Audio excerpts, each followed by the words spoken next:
Okay, so now I'm joined by Alexander Hagberg from the X-Ray team. Alex, welcome to the race here in Austria. Where to start? When we look on the result from Apeldoorn, from your first ETS race of the season, I would say it was a pretty decent one. I think you finished sixth. How would you sum up Apeldoorn again? Yeah, honestly, fairly happy considering we didn't have as much pre-event preparation as we would have liked. And I saw room for improvement. The car had decent pace, so all in all was a decent result. Okay, so now we're here at the second race of the season. I think last year's race here was one to forget for you. I think you were not in the main. What is your goal and your expectations for this weekend especially? The goal at ETS always is to try and make the A final, of course, first and foremost. In this high competition, you can never take that for granted. So that's the first goal, and anything above that, we have to see how the weekend goes. But if I could improve my result from Apeldoorn, that would be the goal, I would say. Yeah, I think you also have been here with the team for some pre-event testing this time. Yeah, how was the approach for the car setup to work here? Is it something similar to Apeldoorn, or do you had to make many changes on the car to dial it in for the track we have here in Aigen? Yeah, honestly, not that different to Apeldoorn, I would say, because both tracks have quite good natural grip. So you can use a similar setup with some fine-tuning to change the balance. We were here in early June. I was only here once personally for practice. It was a bit rain affected, unfortunately, but I had 2 days of dry running, and that's the setup that I'm starting with today, which I found back then. Okay, so I have one more technical question, because I know that you are using Hobbywing motors and speed controllers since a long time, and you maybe know almost everything about the product. We get many questions from people all the time, which parameters you change most of the time. So what are the values you play around with the most when you come to a track where you have to adjust maybe boost, turbo or the brakes? What is your approach with the electronics?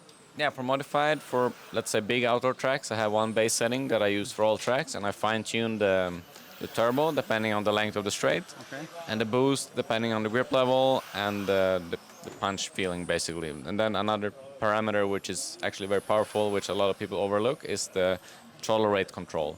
The throttle rate control is basically like a punch setting, which you can change just in 1 or 2 steps, and you can already tell a big difference on the track. Okay, so that's maybe super interesting, because, yeah, as you say, there are so many values you can set, and people have to read a manual, and sometimes it can become kind of a jungle of electronic settings. But it is maybe interesting to hear what Alex is changing. Yeah, now we're here at the weekend. The weather forecast is a little bit tricky. We need to make the best out of it.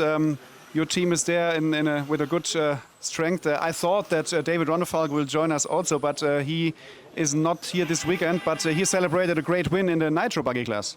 Yeah, of course, we're all extremely happy for him that he managed to win the 8-scale off-road Euros. Great result for X-Ray in general, and David is a very versatile driver. He's fast in every category that he runs. Unfortunately, he couldn't make it this weekend. He decided to focus on the upcoming electric off-road Euros, to focus on that race, especially because he had no pre-event testing here. It made more sense for him not to come, let's say, and I totally understand his decision, but I'm sure he'll be back at the Euros and in Luxembourg. Okay, so last question about the car you are currently using. X-Ray customers, they always wait for the end of summer to get a new car. Is the team already working on the 26 car, or can you tell us something about maybe a new touring car platform? Yeah, so we've been working on a 26 car already since the springtime. Been doing private testing with the new car for a few months. We haven't run it in official competition yet, and if all goes well, we'll make the debut at the Euros at the end of August. But I'm personally not running the car here. Okay, so thank you for the moment, Alex. Good luck for the rest of the weekend. Maybe we will talk to you in one of the press conferences or in the interviews after the race. Alexander Hagberg here from the X-Ray team, talking about ETS round number 2 in Austria. Okay, welcome Dominic Greiner to ETS round number 2 here in Austria. The first question is relatively easy. What do you expect from the rest of the weekend when you look onto the weather forecast? Yeah, maybe some drag time, yeah. Yeah, forecast looks not good, so yeah, we will see. Maybe tomorrow is okay, but the rest of the week, yeah, weekend. Have you been here for kind of pre-testing before the event with your Serpent car, or is it just come here and see what's going on? No, one day I was here for testing and yeah, collect some data, because yeah, I'm still alone with the car and not easy. And yeah, the car was okay, was not on point, but yeah, was important the day. What do you think is the most important thing to watch when you set up the car for this track? Because you need to kind of fully punch the car with the grip the tires can have, but there are many corners which you maybe can easily overshoot when you are too aggressive. How difficult is it to really punch the car around this track? Yeah, it's not easy because you have to be super tight on the curbs, and the curbs also risk to flip super quick. And you need also good traction because they are short straights, but you need also good acceleration too. But yeah, not easy. Yeah.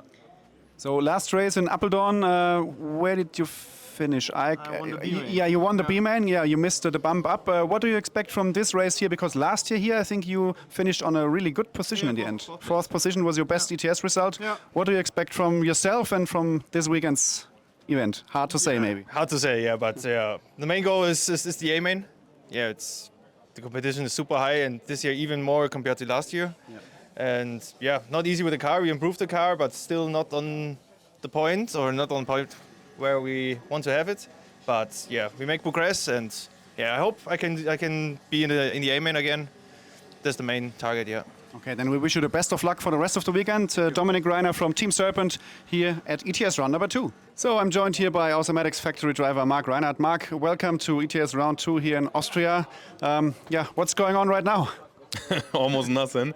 We had one run, but actually it started to rain when we drove in the last group, and now we wait. It stopped raining right now, but the weather forecast is not promising. Yeah, as you said, the weather radar looks not so good with a lot of rain cells circulating here around the area. So we don't know what to expect. We now wait for the track to be reopened again. So it's still Thursday morning, nothing happened. But when we talk about this special race here, I think last year you finished 4th or 5th, but the year before you won. What do you think about the track and your chances for this weekend? Yeah, I think the track is one of the best we have. It's a nice layout. It's big and fast, but yeah, like I said, last year I kind of struggled a lot. The year before I could win.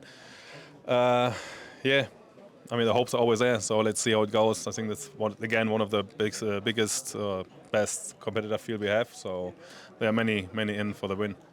Do you have any updates on your equipment, on your car, on your electronics, or do you still rock the same package as at round 1 in Apeldoorn? It's basically all the same what we used in Apeldoorn, so everything worked there, and now going to round 2 and try to to do the same thing again, and hope for at least a podium finish. Yeah, and just one more question, because this summer we will have one more ETS race in Luxembourg, and in between also the European Championships. What do you expect from the rest of the summer? I mean, very important races coming up. Let's talk about Luxembourg. Maybe better than about the Euros track. So no, Luxembourg is always a nice place to go to, and but it's going to be the same as here. Going to be as tough as here, and Euros just short. It's going to be a Euros like always. Okay, and when we talk one more about Luxembourg, we had, I think, the event sold out in 20 minutes with 360 people. What do you think is the success of the series of the ETS at the moment? I mean, the series is the biggest in the world since 18 years now, but what do you think is the key that we are still doing so kind of good with the entries? Yeah, I just think it's more relaxed than let's say the Euros, for example. It's way more easier for the people. It's cheaper. You have always nice locations, and it plays into the ETS that the other, let's say, federations or whatever, they are just doing not a great job, and then the people want to race. So there's almost no other races you can go to if you want to do international wise, and and the ETS is just like you said, it's the biggest. Every brand is back in the game, and the best of the best are always here. Okay, so thank you for the moment, for the statement here at the first day of the ETS. The rain is getting heavier again. This was Mark Rheinard from Team Automatics.